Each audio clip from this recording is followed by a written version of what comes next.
How can labelling theory and self-fulfilling prophecy combine in educational practice? What is the first word which comes into your head when you see the following images?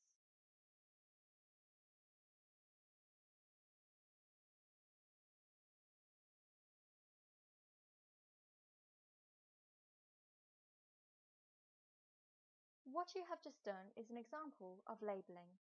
Labelling is stereotyping or tagging someone with a set of characteristics based on biased perceptions. This is important because labelling is a powerful sociological explanation for underachievement in education. Teachers inevitably label students, and it has been suggested that working class students are more likely to receive negative labels. Schools are by their nature middle class. Teachers are middle class because of their profession, so working class students do not fit in as easily. If their behaviour is seen as bad, they are likely to be labelled not only as badly behaved, but also as not bright. So how do schools and teachers label students? Well, on the basis of early impressions, based on their appearance, manners and speech, and where they live.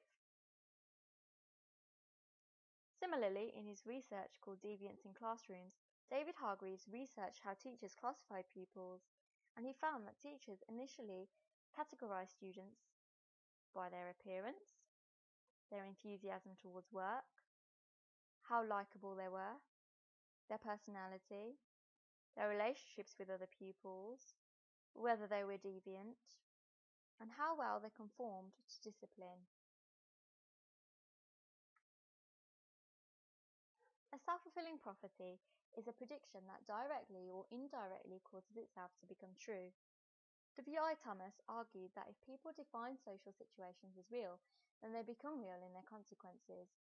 When the prediction becomes a truth, teachers' expectations can have a real effect on how students achieve. Students who have been told they are not good at a subject are more likely to stop trying than to set out to prove the teacher wrong.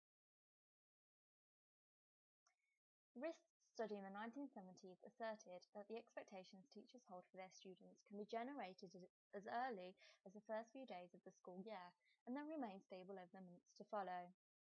In this study, the teacher assigned her students to 3 tables within the classroom. The most promising group was placed at the front and the least promising group at the back. Interestingly, Rist found that placement of these groups was based not on cognitive abilities, but on appearance.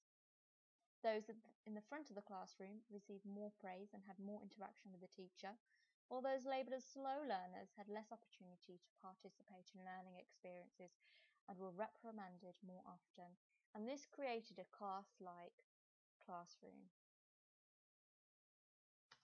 However, as noted in his study, there were a lack of formal observations of the children during their first grade year. Also, the results of the IQ test indicated that though there were no statistically significant differences among the children at the 3 tables, the scores were skewed slightly higher for the children at the front of the classroom.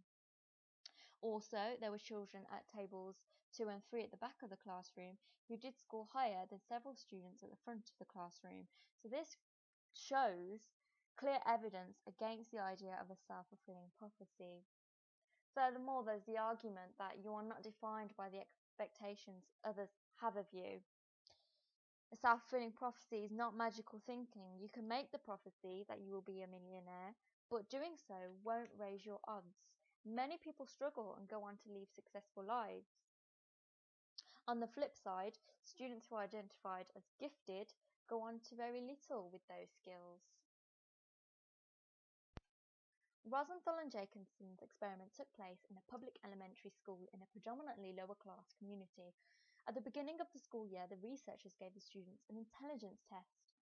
They told the teachers that not only did the test determine their IQs, but it could also identify those students who would make rapid intellectual progress in the coming year. Before the next school year began, teachers received the names of those students who could be expected to perform well. In actuality, Rosenthal and Jacobson had randomly picked these names from the class list. In short, any differences between the children and the rest of the class existed only in the heads of the teachers. A second intelligence test was administered at the end of the year. Those students who had been identified as academic spurters showed on average an increase of more than 12 points on their IQ scores compared to an increase of 8 points among the rest of the students. Rosenthal and Jacobson concluded that a self-fulfilling prophecy was at work. However, the study showed that self-fulfilling prophecies did not accumulate. The differences between the falsely labelled late bloomers and the accurately labelled controls at the end of year 1 were about 4 IQ points, and such differences were less than 3 IQ points at the end of year 2. Therefore, self-fulfilling prophecies dissipated, although whether they would have dissipated to 0 is a question that cannot be answered by their data because they only follow students for 2 years. Rosenthal and Jacobson did not report whether the control IQ differences at the end of year 1 were statistically significantly larger than those at the end of year 2. So as a result, there was no significant evidence, and all that can be claimed is that their pattern supported dissipation. So, how does labelling and self-fulfilling prophecy combine? Well, this can be summed up and concluded in 3 main points. Step 1. The teacher labels a pupil as highly intelligent, as an achiever. On the basis of this label, the teacher makes a prediction that the pupil will make outstanding academic achievement. Next, the teacher treats a pupil accordingly, acting as if the prediction is already true.